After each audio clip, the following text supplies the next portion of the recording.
സൂപ്പറായിരുന്നു, അടിപൊളിയായിരുന്നു. അടിപൊളി പടമായിരുന്നു. ലാലേട്ടൻ്റെ ഒരുപാട് നാൾക്ക് ശേഷം നല്ലൊരു അഭിനയം ഈ പടത്തിൽ കാണാം. ക്ലൈമാക്സ് ഒക്കെ അടിപൊളിയായിരുന്നു. നമ്മൾ വിചാരിക്കാത്ത ടൈപ്പ്, അതായത് നമുക്ക് അറിയാം യൂഷ്വലായിട്ട് ആ കഥയിൽ പോകുമ്പോൾ തന്നെ നമുക്കറിയാം എങ്ങനെയായിരിക്കും ക്ലൈമാക്സ് തീരുന്നതെന്ന്. പക്ഷേ ഒരു രസം ഉണ്ടായിരുന്നു, നല്ല അടിപൊളിയായിരുന്നു ക്ലൈമാക്സ്. സൂപ്പർ. എനിക്ക് അത് കണ്ടു കഴിഞ്ഞപ്പോഴേ എനിക്ക് തോന്നി എല്ലാ ലാംഗ്വേജസിലും റീമേക്ക് ആകും.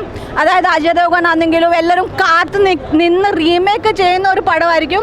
എല്ലാ ലാംഗ്വേജസിലും ഹിറ്റാകും റീമേക്ക് ആയി കഴിഞ്ഞാൽ. കൊറിയയിലും ജാപ്പനീസിലും എല്ലാ ലാംഗ്വേജിലും തേടി വരും നേരത്തിന്. അതുപോലെ തോന്നി.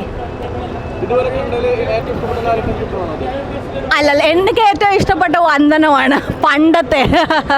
പക്ഷേ ഇപ്പം വന്നതിൻ്റെ എല്ലാ പടത്തിലും നേരെ വളരെ ഡിഫറെൻ്റ് ആയിട്ട് നമ്മുടെ ദൃശ്യം 1, ദൃശ്യം 2, ജിത്തു ജോസഫിനെ കൊണ്ട് നമ്മൾ എന്തൊക്കെ പ്രതീക്ഷിക്കുന്നു അതെല്ലാം ഉണ്ട് പടത്തിൽ.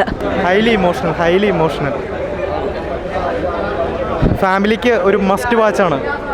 എസ്പെഷ്യലി അനശ്വരയുടെ പെർഫോമൻസ് ബ്ലൈൻഡ് ഗേളായിട്ട് വളരെ ഹാർട്ട് ടച്ചിങ് ആണ്. പിന്നെ ലാലേട്ടൻ്റെ പെർഫോമൻസ് നമ്മൾ ഇതുപോലുള്ളൊരു ഹൈലി ഇമോഷണൽ പെർഫോമൻസിന് വേണ്ടിയിട്ടാണ് വളരെ നാളുകളായിട്ട് വെയിറ്റ് ചെയ്തിരുന്നത്.